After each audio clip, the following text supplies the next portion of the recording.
Say nga ng isang 18 fans mula kay Von Lascuete, "If there is someone na napakasaya ngayon, alam kong ikaw yon. Ito na yung matagal mo na binivision. Yung ma-recognize ang Filipino music sa ibang bansa, especially ang P-pop. Ito yung pangarap mo eh. Nai-imagine ko yung kilig mo, yung saya sa mukha mo. Alam kong proud na proud ka sa mga brothers mo, proud na proud din kami sa iyo, Pablo." Congratulations SB19! Kahit na nga sila Stel, Josh, Ken, and Justine ay sobrang hangang-hanga sa kanilang nga pong pinuno na si Pablo. Karapat-dapat na maging leader ng grupo. Sabi nga nila, Pablo is a genius. Samantala, hindi pa nga rin natatapos ang recognition ng iba't ibang artikulo, social media, matapos nga ang nasabing performance ng SB19 sa nakaraang ACON 2025 na ginanap sa Taiwan sa Taipei. Narito ang napakarami nga pong artikulo na naglabasan hindi lamang sa Pinas kundi pati na rin sa China. Ang GMA sinabi na para bang naging concert nila ang ACON. SB19 set the stage on fire with their performance at the ACON 2025 in Kaohsiung, Taiwan last Sunday night. The P-pop Kings made their Taiwan comeback for the 10th anniversary concert of the Asia Artist Awards. They were in Taipei earlier this year as part of their Simula at Wakas World Tour. Before their ACON performance, they were in Melbourne and Sydney, Australia for their world tour that will continue to Auckland, New Zealand and then back to Perth, Australia on December 12 and 14 respectively.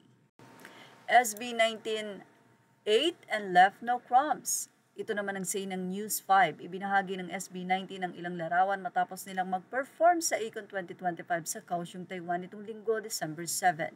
Kabilang sa mga itinanghal na grupo ang kanilang mga kantang Dungka, 18 Ball Dam at Cream Zone.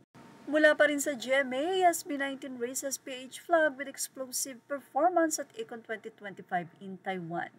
Inquirer.net na parabang hindi sila galing sa Australia, watch SB19 who is in the middle of their Simula at Wakas tour in Oceania, turned up the heat with Dungka at ACON 2025 in Kaohsiung, Taiwan. Mula naman sa Net25 News and Information, SB19 at ACON 2025 tignan bumida ang P-pop Kings na SB19 sa ACON 2025 kinanap sa Kaohsiung, Taiwan nitong linggo, December 7. Mula naman sa Philippine Concerts Vocals on Another Planet, choreo sharper than a blade. SB19 just redefined perfection at ACON 2025. SB19 completely stole the show at ACON Taiwan, P-pop represent. Grabe, yan po ang napakadami. Hindi lang yan, ito pa ang mga Korean message mula sa naging performance nga po ng SB19 na kaisa-isang Pinoy na of course represent ang Pilipinas pero wala na pong ibang guest maliban sa Pinoy. Mula naman kay Anyong Opa, Filipino group represents SB19 performed Dam, 18 Ball, Dungka, and Cream Zone at ACON 2025 tonight. They never fail to impress us with their powerful and jaw-dropping performances. We are so proud of you always. At grabe, mula naman sa Aurora Music Festival Clark, SB19 completely stole the show at ACON Taiwan, P-pop represent. At makikita nyo nga dito ang napakaraming mensahe ng mga banyaga at ito ay puro magaganda para sa kanilang mensahe sa nasabi nga pong performance ng SB19 sa ACON 2025. Mula kay Opa is Life, SB19 performing Dam plus 18 Ball. Ito pa po, grabe, napakarami po talaga at talagang trends ang SB19 and up to now ay nagbibigay sila ng opinyon mula naman kay Gia Aliana, SB19, Ahop ACON 2025. SB19 is the only Filipino and non-Korean group to perform tonight while Ahop includes Filipino member JL Gasper. Yes, eto, napakarami pa pong recognition. Well, yan po ang nasabing pagtsatsaga, determinasyon, sleepless night, at hindi pag-give up ng SB19.